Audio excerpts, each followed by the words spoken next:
नमस्कार दोस्तों, मेरी यूट्यूब चैनल ज्ञान का समाचार में आप सभी का बहुत बहुत स्वागत है। अकबर बीरबल की यह एक बहुत अच्छी कहानी है। मैं आपको इस वीडियो में बताऊंगा। आप मेरे साथ वीडियो को लास्ट तक ज़रूर देखें और वीडियो अच्छी लगे तो वीडियो को लाइक शेयर करके चैनल को सब्सक्राइब ज़रूर कर लें। तो चलिए वीडियो को शुरू करते हैं। पैर और चप्पल। बीरबल बहुत नेक दिल इंसान थे। वह सदैव दान करते रहते थे और इतना ही नहीं, बादशाह से मिलने वाले इनाम को भी ज़्यादातर गरीबों और दीन दुखियों में बांट देते थे। परंतु इसके बावजूद भी उनके पास धन की कोई कमी नहीं थी। दान देने के साथ साथ बीरबल इस बात से भी चौकन्ने रहते थे कि कपटी व्यक्ति उन्हें अपनी दीनता दिखाकर ठग न ले। ऐसे ही अकबर बादशाह ने दरबारियों के साथ मिलकर एक योजना बनाई कि देखें कि सच्चे दीन दुखियों की पहचान बीरबल को हो पाती है या नहीं। बादशाह ने अपने एक सैनिक को वेश बदलवाकर दीनहीन अवस्था में बीरबल के पास भेजा कि अगर वह आर्थिक सहायता के रूप में बीरबल से कुछ ले आएगा तो अकबर की ओर से उसे इनाम मिलेगा। एक दिन जब बीरबल पूजा पाठ करके मंदिर से आ रहे थे तो भेष बदले हुए सैनिक ने बीरबल के सामने आकर कहा, हुजूर दीवान, मैं और मेरे 8 छोटे बच्चे हैं जो 8 दिनों से भूखे हैं। भगवान का कहना है कि भूखों को खाना खिलाना बहुत पुण्य है कार्य है। मुझे आशा है कि आप मुझे कुछ दान देकर आवश्यक ही पुण्य कमाएंगे। बीरबल ने उस आदमी को सिर से पांव तक देखा और एक क्षण में ही पहचान लिया कि वह ऐसा नहीं है जैसा वह दिखावा कर रहा है। बीरबल मन ही मन मुस्कुराए और बिना कुछ बोले ही उस रास्ते पर चल पड़े जहाँ से होकर एक नदी पार करनी पड़ती थी। वह व्यक्ति भी बीरबल के पीछे पीछे चलता रहा। बीरबल ने नदी पार करने के लिए जूती उतारकर हाथ में ले ली।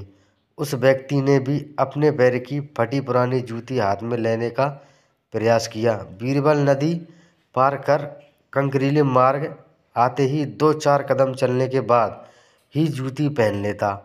बीरबल यह बात भी गौर कर चुके थे कि नदी पार करते समय उसका पैर धुलने के कारण वह व्यक्ति और भी साफ सुथरा, चिकना, मुलायम, गोरी चमड़ी का दिखने लगा। इसलिए वह मुलायम पैरों से कंकरीले मार्ग पर नहीं चल सकता था। दीवान जी, दीन टट्टीहीन की पुकार आपने सुनी नहीं, पीछे आ रहे थे व्यक्ति ने कहा। बीरबल बोले, जो मुझे पापी बनाए मैं उसकी पुकार कैसे सुन सकता हूँ? क्या कहा? क्या आप मेरी सहायता करके पापी बन जाएंगे? हाँ, वह इसलिए कि शास्त्रों में लिखा है कि बच्चे का जन्म होने से पहले ही भगवान उसके भोजन का प्रबंध करते हुए उसकी माँ के स्तनों में दूध देता है। उसके लिए भोजन की व्यवस्था भी कर देता है। यह भी कहा जाता है कि भगवान इंसान को भूखा उठाता है पर भूखा सुलाता नहीं है। इन सब बातों के बाद भी तुम अपने आप को 8 दिन से भूखा कह रहे हो।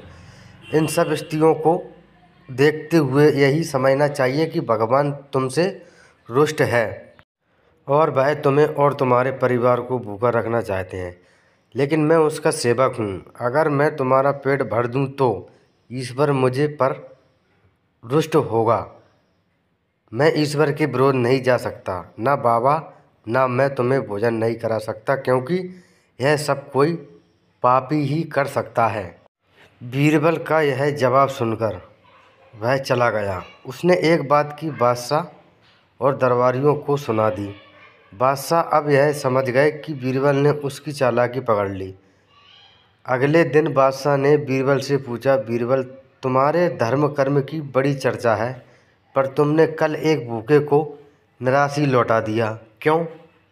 आलमपन है, मैंने किसी भूखे को नहीं बल्कि एक ढोंगी को लौटा दिया था और मैं यह बात भी जान गया हूँ कि वह ढोंगी आपके कहने पर मुझे बेवकूफ़ बनाने आया था। अकबर ने कहा, बीरबल, तुमने कैसे जाना कि यह वाकई भूखा ना होकर ढोंगी है? उसके पैरों और पैरों की चप्पल देखकर यह सच है कि उसने अच्छा भेष बनाया था, मगर उसके पैरों की चप्पल कीमती थी। बीरबल ने आगे कहा, माना कि चप्पल उसे भीख में मिल सकती थी पर उसके कोमल मुलायम पैर तो भीख में नहीं मिलते, इसलिए कंकड़ की गड़न सहन न कर सके। इतना कहकर बीरबल ने बताया कि किस प्रकार उसने उस मनुष्य की परीक्षा लेकर जान लिया कि उसे नंगे पैर चलने की भी आदत नहीं। वह दरिद्र नहीं बल्कि किसी अच्छे कुल का खाता कमाता पुरुष है।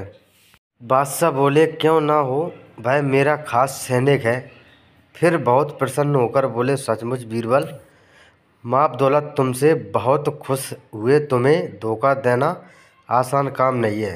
बादशाह के साथ साजिश में शामिल हुए सभी दरबारियों के चेहरे बुझ गए।